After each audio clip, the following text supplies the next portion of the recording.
ஹalleluya ஹalleluya இல்ல சோகமா இருக்கோமா? இல்ல சந்தோஷமா ஹalleluya சொல்லுவோமா? சிரித்து கொண்டே ஹalleluya சொல்லுவோமா? நமக்கு மீட்பை கொடுத்திருக்கிறார், ரட்சிப்பை கொடுத்திருக்கிறார், விலையேற பெற்ற ரத்தத்தை நமக்காக சிந்தி இருக்கிறார் இல்லையா? அதற்காக நம்ம சந்தோஷப்படணும். எந்த ஒரு துக்கம் இல்லை. நம்ம நினைவு கூறுகிறோம், அவரோட வார்த்தைகளை மறுபடியும் தியானிக்கிறோம். அந்த காரியங்களை நம்ம மறுபடியும் புதுப்பித்துக் கொள்கிறோம். நம்ம ஒருவேளை நிறைய காரியங்கள்ல பின்தங்கி போயிருக்கலாம். நம்ம விசுவாசத்திலேயோ ரட்சிக்கப்பட்ட அனுபவத்திலேயோ மறுபடியும் இந்த வார்த்தையின் மூலமாக புதுப்பிக்கப்படுகிறது நம்மளுடைய ரட்சிப்பு. இன்றைக்கு கூட இந்த இரண்டாம் வார்த்தை, சிலுவையில இயேசு கிறிஸ்து சொன்ன இரண்டாம் வார்த்தை குறித்து தியானிக்க போகிறோம். ஹல்லேலூயா. சிலுவையில் இயேசு கிறிஸ்து மொழிந்த இரண்டாம் வார்த்தை, இன்றைக்கு நீ என்னுடனே கூட பரதேசில் இருப்பாய் என்று மெய்யாகவே உனக்கு சொல்லுகிறேன் அப்படின்ற வார்த்தை தான் இரண்டாவது வார்த்தையாக இயேசு கிறிஸ்து சொல்லியிருந்தாரு. அந்த நாள்ல, சிலுவையில் அறையப்பட்ட அந்த நாள்ல ஒருவேளை இது ஒரு வித்தியாசமான வார்த்தை என்று நான் நம்புகிறேன். ஏன்னா ஒரு குற்றவாளிக்கு கிடைத்த ரட்சிப்பு. முதலாவது வார்த்தை நம்ம பார்த்தோம், மன்னிப்பு குறித்து நம்ம தியானித்தோம். ஒருவேளை அங்க இருந்த போர் சேவகர் யாரெல்லாம் இயேசு கிறிஸ்துவ துன்பப்படுத்தினாங்களோ, சிலுவையில அறைந்தாங்களோ, நிந்தித்தாங்களோ, அவமானப்படுத்தினாங்களோ, அவர்களுக்கெல்லாம் கிடைத்தது என்னது? மன்னிப்பு. ஆண்டவர் பிதாவின் இடத்துல கேட்கிறாரு, நான் மன்னிச்சிட்டேன் இயேசுப்பா, நீங்களும் பிதாவே இவங்களை மன்னிங்கன்னு சொல்லி அவங்களுக்காக பிதாவின் இடத்துல சிலுவையில சொன்ன முதல் வார்த்தையாக இருக்கிறது. இந்த நேரத்துல ஒரு தன்னோடு கூட கொலை குற்றவாளியாக அறையப்பட்டிருக்கிற ஒரு கல்வனுக்காக என்ன சொல்றாரு இயேசு கிறிஸ்து? இன்னைக்கு நீ என்னோடு கூட பரதேசில் இருப்பாய்ன்னு சொல்லி அவனுக்கு ஒரு ரட்சிப்பை அந்த இடத்துல கொடுக்கிறதாக இருக்கிறது. அப்போ அங்க இருந்த யாருக்குமே என்ன கிடைக்கல? மன்னிப்பு கிடைத்த யாருக்கும் இந்த ரட்சிப்பு கிடைக்கல. அங்க யாரெல்லாம் இருந்திருக்கிறாங்க? அதிகாரிகள் இருந்திருக்காங்க, போர் சேவகர்கள் இருந்திருக்காங்க. அந்த கூட இருந்த கல்லனுக்கு கூட, இன்னொரு கல்லனுக்கு கூட என்ன கிடைக்கல? அந்த ரட்சிப்பு கிடைக்கல. இந்த குறிப்பிட்ட இந்த கல்லனுக்கு மாத்திரம்தான் அந்த ரட்சிப்பு கிடைத்தது. ஏன் ரட்சிப்பு கிடைத்தது இந்த கல்லனுக்குன்னு பாத்தீங்கன்னா, மத்தேயு 27:44, மார்க் 14:32 ரெண்டு சுவிசேஷங்களையும் சொல்லப்பட்டிருக்கு. முதலாவது, இவங்க ரெண்டு பேரும் என்னதான் செய்தாங்களாம்? நிந்தித்தாங்களாம். இயேசு கிறிஸ்துவ நிந்தித்தாங்களா? எப்படி நிந்திச்சிருப்பாங்க? உங்களை ஒன்ன எல்லாம் தெய்வம் சொல்றாங்களே, ஆனா இப்படி எங்களோடு கூட குற்றவாளியாக அறையப்பட்டு சிலுவையில் தொங்கிக் கொண்டிருக்கிறேன்னு சொல்லி அவரை நிந்தித்தாங்கன்னு சொல்லிதான் மத்தேயுலயும் மார்க்லயும் சொல்லப்பட்டிருக்கிறது. ஆனா லூக்கால மட்டும் என்ன சொல்லியிருக்காரு? லூக்கா என்ன பதிவிட்டு இருக்கிறாருன்னா, அந்த நிந்தித்தது ஒரு வேலை லூக்காவுக்கு தெரிந்திருக்கலாம், ஆனா அதற்கும் மேலாக ஒரு சம்பவம் நடந்திருக்கிறது என்பதை, அவனுக்கு கிடைத்த ரட்சிப்பை நம்ம காட்டணும்னு சொல்லி விவரமாக அந்த ரட்சிப்பை குறித்து லூக்காவில் சொல்லப்பட்டிருக்கிறது. இந்த நிந்தித்த கல்லன், அப்போ ரெண்டு பேருமே நிந்திச்சிருக்காங்க. ஆனா எப்படி இவன் திடீர்னு இவன் மாறிட்டான்? இவன் மாறி இவனுடைய வார்த்தைகள் எல்லாம் வித்தியாசமா இருக்கு. ஆண்டவருக்கு பிரியமான ஒரு மகனாய் எப்படி பேச முடியுமோ அந்த மாதிரி பேசியிருக்கிறான் இல்லையா? மறைந்த தேவனுடைய மனிதர் பிரதர் ஜான் சாலமன் சொல்லுவாங்க, அவரோட பிரசங்கத்துல எப்பவுமே சொல்லுவாங்க, ஐ அம் மேன் ஆஃப் இமேஜினேஷன் சொல்லுவாங்க. அவங்களுடைய பிரசங்கங்கள் எப்படின்னா, அவங்களுடைய அந்த பேசேஜோ எதை குறிச்சு அவங்க பிரசங்கிக்கிறாங்களோ அதை விஷுவலைஸ் பண்ணி பேசுவாங்க. அந்த இடத்துல இப்படி நடந்திருக்கும், அப்படி நடந்திருக்கும்னு சொல்லி அதை இன்னும் அழகா சொல்லுவாங்க. அதே போலதான் நம்ம அந்த இடத்துல என்ன நடந்திருக்கும், அந்த கல்லன் எப்படி மாறினா, நிந்திச்சிருக்கான். இங்க ஒரு கல்லனும் என்ன பண்ணிருக்கான்? இயேசுகிறிஸ்து நிந்திச்சிருக்கான். ரைட் சைட்ல இருந்தவர் என்ன பண்ணிருக்கிறார்? நிந்திச்சிருக்காங்க. அப்போ ஒருத்தன் மட்டும் மாறக்கூடிய காரியம் என்ன அப்படின்னு பாத்தீங்கன்னா, மன்னிப்பு தான். அந்த மன்னிப்பு, முதலாவது இயேசு கிறிஸ்து மன்னிச்சார் இல்லையா? அந்த மன்னிப்பை அவன் பார்த்துதான் அவன் என்னாச்சு, அவனுடைய உள்ளம், அவனுடைய மனது என்னாச்சு? மாறினது. ஒரு கல்லன் என்ன சொல்றான்? உன்னையும் நீ கிறிஸ்துவானால் அப்படி ஒரு தைரியமான ஒரு வார்த்தைய இயேசு கிறிஸ்துவை நோக்கி சொல்றான். நீ கிறிஸ்துவானால் உன்னையும் எங்களையும் ரட்சித்துக்கொள்னு சொல்லி ஒரு தாழ்மையான வார்த்தை இல்ல, அது ஒரு அசட்டையான ஒரு வார்த்தை. நீயும் எங்களை போல ஒரு குற்றவாளி தானே அப்படின்ற ஒரு எண்ணத்துல அவன் என்ன பேசுறான்? நீ கிறிஸ்துவானால் உன்னையும் என்னையும் ரட்சித்துக்கொள் அப்படின்ற ஒரு வார்த்தைய சொல்றான். நம்ம இந்த வேத பகுதியை எடுத்துக்கொள்ளலாம். லூக்கா 23:39 வாசிப்போமா? சிலுவையில் அறையப்பட்டிருந்த குற்றவாளிகளில் ஒருவன், நீ கிறிஸ்துவானால் உன்னையும் எங்களையும் ரட்சித்துக்கொள் என்று அவரை இகழ்ந்தான். ஆமென். இந்த முதலாவது கல்லன் என்ன சொல்றான்?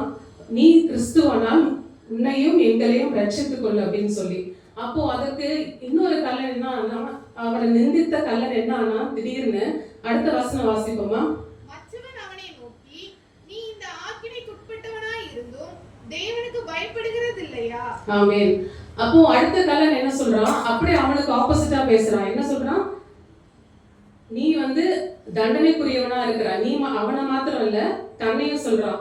நம்ம ரெண்டு பேரும் எப்படி நம்ம தண்டனைக்குரியவர்களா இருக்கிறோம், ஆனா நீ தேவனுக்கு பயப்படுகிறது இல்லையா அப்படின்னு சொல்றான். அப்போ முதலாவது நிந்திச்சிருப்பானா? எது நிமித்தம் நிந்திச்சிருப்பான்? அவர் ஒரு தேவனே இல்ல, அவர் ஒரு குற்றவாளின்னு சொல்லி ஒரு நோக்கத்தோட தான் அவரை நிந்திச்சிருக்கிறாங்க ரெண்டு குற்றவாளிகளுமே.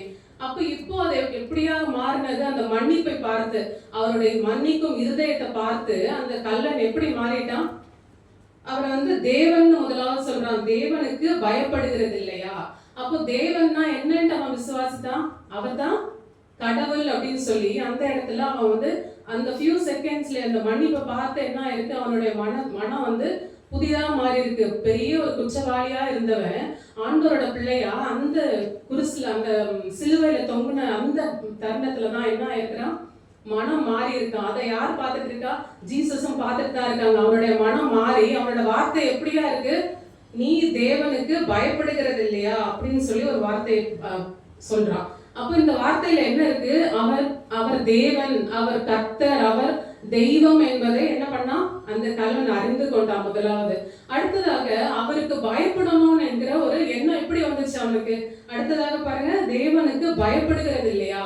அப்போ அவர் கர்த்தர்னா அப்போ நம்ம என்ன பண்ணணும்? கடவுளுக்கு என்ன செய்யணும்? பயப்படணும் என்று அந்த ஒரு குற்றவாளிக்கு, அப்படி ஒரு குற்றங்களை கொலைக்கு ஈக்குவலா குற்றம் செய்திருக்கிற அந்த குற்றவாளிக்கு தெரிந்திருக்கு கர்த்தருக்கு பயப்படணும் என்பதை. அப்போ அந்த கர்த்தர் என்று அறிந்து கொண்டான், அவர் தேவன் என்று அறிந்து கொண்டான் முதலாவது. அடுத்ததாக அவருக்கு பயப்படணும் என்பதை அறிந்து கொண்டான். அப்போ இந்த ரெண்டும் நடக்கும் போது அடுத்ததாக என்ன வசனம் வாசிங்க? நாமோ நியாயப்படி தண்டிக்கப்படுகிறோம், நாம் நடப்பித்தவைகளுக்கு தக்க பலனை அடைகிறோம், இவரோ தகாததொன்றையும் நடப்பிக்கவில்லையே என்று அவனை கடிந்து கொண்டு. அப்போ இது மூன்றாவதாக என்ன நடக்குது? தான் தவறு செய்தோம், தன்னுடைய தவறை உணர்கிறான். நீயும் நானும் தகாதவைகளை செய்தோம், அதுக்காக குற்றங்களை நம்ம அனுபவித்துக் கொண்டிருக்கிறோம். ஆனா இவர் என்ன பண்ணல, குற்றங்களை பண்ணலன்னு சொல்லி. அப்போ முதலாவது அவர் தேவன் என்று அறிகிறான், அவருக்கு பயப்படணும் என்பதை அடுத்ததாக அறிகிறான். அடுத்த மூன்றாவதாக என்ன அறிகிறான்? நான் தவறு செய்திருக்கிறேன் அப்படின்னு சொல்லி தான் ஒரு குற்றவாளி என்பதை அறிந்து கொள்கிறான். அடுத்ததாக தான் என்ன சொல்லுகிறான்? ஒரு தாழ்மையான ஒரு ஹம்பிளான ஒரு ரிக்வெஸ்ட், ஒரு விண்ணப்பம், ஒரு பிரேயரை இயேசுபாட்ட சொல்றான். என்ன சொல்றான்? இயேசுவை நோக்கி, ஆண்டவரே நீர் உம்முடைய ராஜ்யத்தில் வரும்போது அடியேனே நினைத்தருளும். அப்போ எப்படி இந்த ஃபியூ செகண்ட்ஸ்ல அவனுக்கு ஒரு வேளை ஆண்டவரோட பிரசங்கத்தை கேட்டிருக்கலாம், முன்னாடியே கேட்டிருக்கலாம். கேட்டு மற்றவங்களோட கூட சேர்ந்து எப்படி சீஷர்கள் முதற்கொண்டு அங்க வழியில போகிறவங்க வருகிறவங்க ஆண்டவருடைய அற்புதங்களை பார்த்தவங்க கூட அங்க சூழ்ந்து இருந்திருக்கலாம் இல்லையா? ஆண்டவரை அனுதினமும் பார்த்தவங்க அந்த இடத்துல சூழ்ந்து இருக்கலாம். ஆனா அவங்கள யாருமே ஆண்டவருக்கு சாதகமா ஒரு வார்த்தை பேசினாங்கன்ட்டு பைபிள்ல இங்கேயே பதிவிடல. எல்லாரும் என்ன பண்ணாங்க? அவரை நிந்தித்தாங்க, அவமானப்படுத்தினாங்க. இவ்வளவு நாள் இந்த காரியத்தை செய்தியே, இப்படி பண்ணியே, அப்படி பண்ணியே, இப்போ உன்னையே ரட்சித்துக்கொள், உன்னை ரட்சித்துக்கொள் அப்படின்னு சொல்லி, நீ தேவனானால் நீ ரட்சித்துக்கொள், உன்னுடைய பிதாவை உன்னை ஹெல்ப் பண்ண சொல்லு அப்படின்ட்டு எல்லா ஆண்டவரை நிந்திச்சாங்களே ஒழிய யாரும் அவருக்கு சாதகமான ஒரு காரியத்தை அங்க நடத்தவே இல்லை. அப்போ இந்த கல்வனுக்கு மட்டும் அந்த மன்னிப்பை பார்த்து என்ன வந்திருக்கு? ஒரு மனமாற்றம். அந்த மனமாற்றம் எவ்வளவு பெரிய ஸ்ட்ராங்கான மனமாற்றம்னா, அவருக்கு ஒரு ராஜ்யம் இருக்கு, அந்த ராஜ்யத்தில் அடியேனே நினைவு கூறுங்க அப்படின்னு சொல்லி அந்த ஒரு தாழ்மையின் வேண்டுதலை சொல்லி ஆண்டவர்கிட்ட விண்ணப்பம் செய்கிறான். அப்போ ஆண்டவர் இடத்துல அவனுக்கு வேற எந்த ஒரு கொஸ்டின் இல்லை, தாழ்மையான ஒரு விண்ணப்பம், என்னையும் உங்களுடைய ராஜ்யத்துல நிலைத்து கொள்ளுங்க அப்படின்னு சொல்லி ஒரு தாழ்மையான ஒரு விண்ணப்பத்தை தான் ஆண்டவரோட பாதத்துல ஏறெடுக்கிறான். இப்போ நம்மளும் முதலாவது தேவனை அறிந்திருக்கிறோம். நம்ம எத்தனை வருடமா அறிந்திருக்கிறோம்? இந்த கல்லன் எத்தனை நிமிடமா அறிந்திருப்போம்? ஒருவேளை ஃபியூ மினிட்ஸா தான் அறிந்திருப்போம். ஆனா நம்ம எத்தனை வருடம்? ஒருவேளை பரம்பரை கிறிஸ்தவர்களா இருக்கலாம். என்னுடைய பாட்டி காலத்துல இருந்து என்னுடைய முன்னோர்கள் முதற்கொண்டு நான் எப்படி இருக்கிறேன்? கர்த்தரே தெய்வம் என்று அறிந்திருக்கிறேன். ஆனா அறிந்திருக்கிறோம். அடுத்ததாக பயப்படுகிறோமா? பயப்படுவோம். ஆனா வந்து அதை பிராக்டிக்கலா பண்ண மாட்டோம். ஐயோ ஆமா, கடவுளோட வார்த்தைக்கு கீழ்ப்படியணும், பயப்படணும்னு சொல்லி நம்மளுடைய எண்ணங்கள்ல இருக்கும் ஒருவேளை. ஆனா வந்து அதை பிராக்டிக்கலா நம்ம பண்ணுவோமா? பண்றது என்ன? வசனத்தை கைக்கொள்கிறது தான் கடவுளுக்கு பயப்படுகிற பயம். தீமையை விட்டு வெறுப்பதுதான் கடவுளுக்கு பயப்படுகிற பயம். ஆண்டவரோட வசனங்களை கீழ்ப்படுகிறது தான், வசனங்களை கைக்கொள்கிறது தான் அவரோட கீழ்ப்படுதலுக்கு சமம். கீழ்ப்படுதல் தான் கர்த்தருக்கு பயப்படுகிறதாக எண்ணப்படுகிறது. அதனால நம்ம வந்து எவ்வளோ ஆண்டாண்டு காலமா ஒரு வேளை கிறிஸ்தவர்களா இருக்கிறோம். ஆனா வந்து அவருடைய நாமத்தை உயர்வா நம்ம ஒவ்வொரு நாளும் போற்றக்கூடிய நம்மளுடைய மூச்சு காற்று இருக்கிற வரைக்கும், நம்மளுடைய சுவாசம் இருக்கிற வரைக்கும், ஒவ்வொரு நிமிஷமும் நம்ம எந்த வேலை செய்தாலும் துதி என்பது நம்மளுடைய நாவல இருந்து கொண்டே இருக்கணும். என்ன வேலைகள் செய்தாலும், எந்த சூழ்நிலையில இருந்தாலும் அவரை துதிச்சு கொண்டே இருக்கணும். நம்ம இருதயம் அவரோடு கூட கனெக்ட் ஆகி இருந்து கொண்டே இருக்கணும். ஆனா நம்ம என்ன பண்ணிட்டு இருக்கோம்? நம்ம உலகத்தாரம் போல நம்ம அவர்களோடு சேர்ந்து நம்மளுடைய தேவன் யாரு எப்படின்னா, நம்மளுடைய கிரியைகள் மூலமாக நம்மள மற்றவர்கள் பிரிக்க முடியும். நம்ம ஒரு வேறு பிரிக்கப்பட்டவர்களா இருப்போம். நம்ம ஒரு 10 பேர் இருக்கிறாங்கன்னா அந்த இடத்துல நம்மளுடைய சுபாவம் தனிப்பட்டு காணப்படும். தேவன் யார் என்று நம்ம அறிந்திருந்தோம்னா நம்மளுடைய சுபாவங்கள், நம்மளுடைய வார்த்தைகள் எல்லாம் வித்தியாசமா இருக்கும். அதிகமா பேச மாட்டோம். பேச வேண்டிய காரியங்களுக்கு மாத்திரம்தான் பேசுவோம். ஞானமாய் பேசுவோம். இந்த மாதிரி காரியங்கள் மூலமாக ஆண்டவர் நம்மளுடைய தேவன் என்று வெளிப்படுவார். அப்புறம் கர்த்தருக்கு பயப்படுகிற பயம். இன்னொன்று தன் தவறுகளை உணர்கிறான் இல்லையா அந்த கல்வன். அப்போ நம்ம எத்தனை பேர் நம்மளோட தவறுகளை உணர்கிறோம்? நம்ம தவறுகளை எவ்வளவு சூழ்நிலையில நியாயப்படுத்ததான் நம்ம ட்ரை பண்ணுவோம். யாராவது ஒருத்தர் நீ இதுல போய் தானே சொன்ன அப்படின்னு சொன்ன உடனே ஆமா சிஸ்டர் போய் தான் சொல்லிட்டேன் அப்படின்னு யாராவது ஒருத்தர் நம்ம அக்செப்ட் பண்ணுவோமா? முதல் எடுத்த உடனே இல்லைன்னு தான் சொல்லுவோம். ஒரு வேளை ஆண்டவர் உணர்த்தினார்னா சாரி சிஸ்டர் ஆமா தெரியாம சொல்லிட்டேன் அப்படின்னு சொல்லுவோம். முதல் எடுத்த உடனே என்ன சொல்லுவோம்? இதுல பொய் தானே நீ சொன்ன, அன்னைக்கு சொன்னதை நீ வந்து பொய் தானே சொன்ன அப்படின்ன உடனே நம்ம எவ்வளவு பரிசுத்தமா இருந்தாலும் நம்ம முதலாவது நம்மளுடைய வாயிலிருந்து என்ன வரும்? இல்லைன்னு தான் வரும். அதனால நம்ம செய்கிற தவறுகளை ஒருவேளை உலகத்தார போற நிறைய காரியங்கள் நம்ம ஈடுபடலாம். போன் மூலமாகவோ இல்ல வேற மற்ற காரியங்கள் மூலமாக ஈடுபடலாம். ஆனா நம்ம எல்லாம் அதை என்ன பண்ணுவோம்? நியாயப்படுத்துவோம். அது தவறு இல்லை, இந்த நாட்கள்ல நான் இப்படி செய்வது தவறு இல்லை, நான் ஒரு மூவி போறேன்னா அது தவறு இல்லை, இந்த நாட்கள்ல அதெல்லாம் ஒரு சாதாரணம், நான் ஒரு இந்த மாதிரி நம்ம என்னென்ன தவறுகள்லாம் செய்யறோமோ அதெல்லாம் நம்ம நியாயப்படுத்துகிற ஒரு காலகட்டங்கள்ல இருக்கும். ஆனா இந்த குற்றவாளி வந்து தன்னுடைய பிழையை, தன்னுடைய தவறுகளை உணர்ந்தான். தாழ்மையின் விண்ணப்பத்தை ஆண்டவருடைய பாதத்துல வைத்தான். நம்ம எத்தனை பேருக்குள்ள நமக்குள்ள தாழ்மை இருக்கு? நம்ம ஒருவேளை இந்த சத்தியத்தை கேட்கும் போது நம்ம தாழ்மையா இருக்கணும்னு சொல்லி நினைப்போம். ஆனா அடுத்த நேரமே நம்ம என்ன பண்ணுவோம்? தாழ்மைய விட்டு விடுவோம். நமக்கு பெருமை தான் வரும், நமக்கு மேட்டிமை தான் வரும், நம்மளை குறித்த ஒரு பெருமை தான் நமக்கு முன்பாக வந்து இருக்கும். ஆனா இந்த தாழ்மையை வந்து நம்ம தடுத்து கொள்ளணும். ஆண்டவர் என்ன பண்ணாரு? தாழ்மையோட தான் இருந்தாரு. அந்த மன்னிக்கும் காரியத்துக்கும் என்னதான் தேவைப்பட்டுச்சு? அவருக்கு தாழ்மையா இருந்தனாலதான் மற்றவர்களை, அவரை வேதனைப்படுத்தவர்களை அவரால் மன்னிக்க முடிஞ்சது. அதே போலதான் அவர் இருந்த சூழ்நிலையில அவனுடைய விசுவாசம் வந்து அவர் மேல அதிகமா விசுவாசத்தை வைத்திருந்தான். இது என்ன ஒரு சூழ்நிலை அப்படின்னா, அந்த சிலுவையில இவ்வளவு நாட்கள் ஒரு மனிதனாய் பிறந்தாலும் ஒரு தெய்வமாக அற்புதங்களை செய்து கொண்டு நன்மைகளை செய்தவரா எப்படி இருந்தாரா? சுற்றிட்டு இருந்தார் அப்படின்னு சொல்லி வேத வசனம் சொல்லுது. அப்போ அவ்வளவு நாட்கள் அவர் பின்னாடி போய் நல்ல மீன்களை எல்லாம் சமைத்து சாப்பிட்டாங்க. அவங்க சீஷர்கள் கூட அநேக அற்புதங்களையும் நிறைய அந்த 5 அப்பம் 2 மீன்கள் எல்லாம் அளவில்லாம நிறைய சாப்பிட்ட ஜனங்க கூட என்ன பண்ணாங்க? அந்த நாள்ல அவரை விசுவாசிக்கல. அவரை பார்த்துட்டு என்ன நினைச்சாங்க தெரியுமா? இவர் என்ன இவ்வளோ பெரிய, இவர் ஒரு மேசியா அப்படின்னு சொல்லி நம்ம நினைச்சிட்டு இருந்தோம். ஆனா இவரோட வாழ்க்கை இப்போ சில வினாடிகள் என்ன ஆக போகுது? முடிய போகுது, மறிக்க போறாரு. அவர்தான், இவர் போயிட்டாருன்னா நமக்கு வேற மேசியா கிடையாது, நம்மளுடைய வாழ்க்கை அவ்வளவுதான் சொல்லி எல்லாம் சோகத்துல இருந்தாங்க. அந்த சூழ்நிலையில இந்த கல்லனுக்கு மட்டும் எப்படி ஒரு நம்பிக்கை வந்துச்சு அவர் மேல? இவரால நமக்கு ஏதாவது ஒரு நடக்கும்னு சொல்லி ஒரு நம்பிக்கை அவனுக்கு இயேசு கிறிஸ்து மேல இருந்துச்சு. அதனாலதான் அப்படி ஒரு காரியத்தை கேட்டான். என்ன கேட்டான்? உன்னுடைய ராஜ்யத்துல என்னை நினைத்தருளும் அப்படின்னு சொல்லி அந்த வார்த்தையை சொல்லி கேட்டான். அது போலவே முந்தின நிலையில வந்து அவர் வந்து எந்த காரியத்தை குறித்து பதில் சொல்லவே இல்லை. எவ்வளோ நிந்திச்சாங்க இல்லையா, அவர் அவமானப்படுத்தினாங்க இல்லையா, அதுக்கெல்லாம் அவர் வந்து நீ சிலுவையில இருந்து இறங்கிவான்னு சொல்லி எவ்வளோ வேதனைப்படுத்தினாங்க. உன்னை ரட்சித்துக்கொள் சொல்லும் போது எனக்கு தெரியும், என்னால முடியும் அப்படின்னு சொல்லி ஒரு வார்த்தை அவருடைய வாயிலிருந்து வரல. ஆனா இவனுடைய தாழ்மையில ஒரு ஜெபத்துக்கு மாத்திரம் என்ன வந்துச்சு, பதில் வந்துச்சு. என்ன சொன்னாங்க, இயேசு அவனை நோக்கி, இன்றைக்கு நீ என்னுடனே கூட பரதேசில் இருப்பாய் என்று மெய்யாகவே அவருக்கு ப்ராமிஸ் பண்றாரு. என்ன பண்றாரு, ப்ராமிஸ் பண்ணி மெய்யாகவே உனக்கு சொல்லுகிறேன் என்று சொல்லி அவர் வந்து அவனுக்கு வாக்கு கொடுக்கிறாரு. இந்த நேரத்திலேயே அவன் தாழ்மையா இருந்தனால்தான் என்னத்தை பெற்றுக்கொண்டான், கிருபையை பெற்றுக்கொண்டான். தாழ்மை உள்ளவனுக்கு என்ன பண்றாராம், கிருபை அளிக்கிறாராம். இகழ்வோரை தேவன் இகழுகிறான்னு சொல்லி நீதிமொழிகள் 3:34 சொல்லப்பட்டிருக்கு.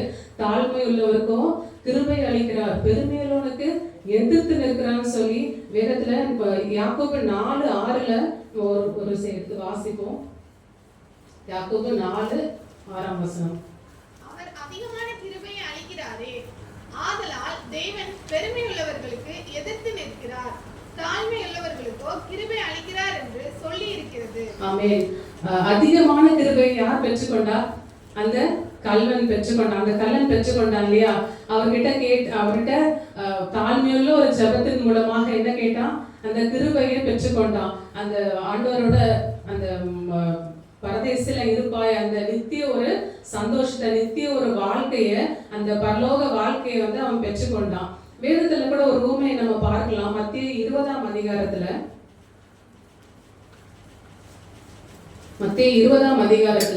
பரலோக ராஜ்யம் வீட்டெஜமானாகிய ஒரு மனுஷனுக்கு ஒப்பா இருக்கிறது. அவர் வந்து தன்னுடைய திராட்சை தோட்டத்துக்கு வேலையாட்களை அமர்த்த அதிகாலையிலே புறப்பட்டார். அப்போ வந்து ஒரு நாள் ஒன்றுக்கு ஒரு பணம் சொல்லி பேசுறாரு.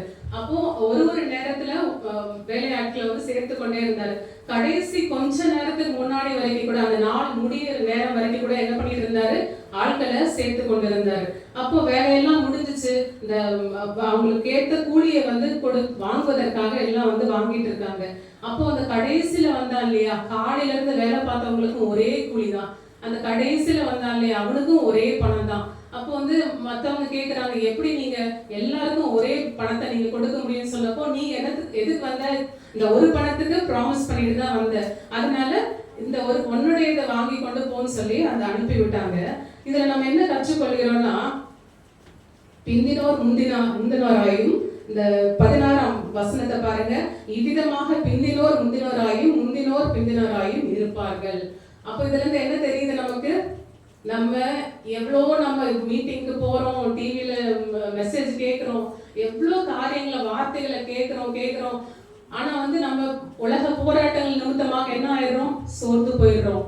கர்த்தர் தெய்வம் இருக்கிறாரா, இயேசு கிறிஸ்துன்னு ஒரு தெய்வம் இருக்கிறாரா, எனக்கு என்ன பார்த்துட்டு இந்த பாடுகள் மத்தியில என்ன பார்த்துட்டு அவர் இருக்கிறாரா அப்படின்னு சொல்லி அவரே நம்ம என்ன பண்ணிடுறோம், அங்க கூடி நின்னவங்க தூஷித்த மாதிரி, அவமானப்படுத்தின மாதிரி வார்த்தைகளை நம்ம வாயினால பேசி விடுகிறோம். ஆனா பிந்தினோர் யாரு, இந்த கல்லன் யாரு, என்ன எப்படி ஆனா முந்தினோர் ஆயிட்டான். அவன் இந்த கடைசி நிமிஷத்துல அந்த ரட்சிப்பை ஆண்டவரத்துல இருந்து பெற்றுக்கொண்டான்.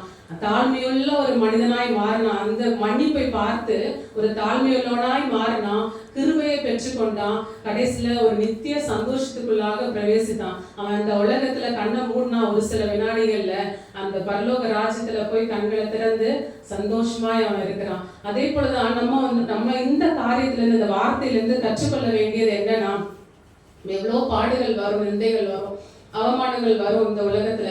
ஆனாலும் அவ எல்லாவற்றையும் அவருடைய வசனத்தோடு நம்ம வந்து என்ன பண்ணணும், மேற்கொள்ளணும். தாழ்மையோடு கூட இருக்கணும். வீண் வார்த்தைகளை நம்ம விட்டு விடாதபடிக்கு தாழ்மையோடு கூட ஆண்டவரோட பாதத்துல செபித்து கொண்டு அவருடைய கிருபையை நம்ம பெற்றுக்கொள்கிறவர்களாய் இருக்கணும். பெருமை உள்ளவர்களாய் அல்ல, அகங்காரம் உள்ளவர்களாய் அல்ல, நம்ம வந்து தாழ்மை உள்ளவர்களாய் அவரோட கிருபைக்காக காத்திருக்கணும். இந்த கல்லன் எப்படி ஆண்டவரோட கிருபையை பெற்றுக்கொண்டானோ அதே போல நாமும் ஒவ்வொரு நேரமும் அவரோட வருகை வரும் வரைக்கும், ஒருவேளை இந்த வசனங்களை கேட்டு 2-3 நாளைக்கு அல்ல, அவரோட வருகை வரும் வரைக்கும் நம்ம வந்து இந்த காரியங்கள்ல உறுதியா இருக்கணும். இன்னொன்னு சொல்லிக் கொள்கிறேன், இயேசு கிறிஸ்து கடைசி நிமிஷத்துல கூட என்ன பண்ணாரு, ஒரு ஆத்துமாவை ஆதாயப்படுத்தினார் இல்லையா. அந்த சிலுவையில அவர் முடியாத சூழ்நிலையில, அவர் கைவிடப்பட்ட நிலைமையில இருந்தாலும் அவர் ஒரு ஆத்துமாவை ஆதாயப்படுத்தினார்.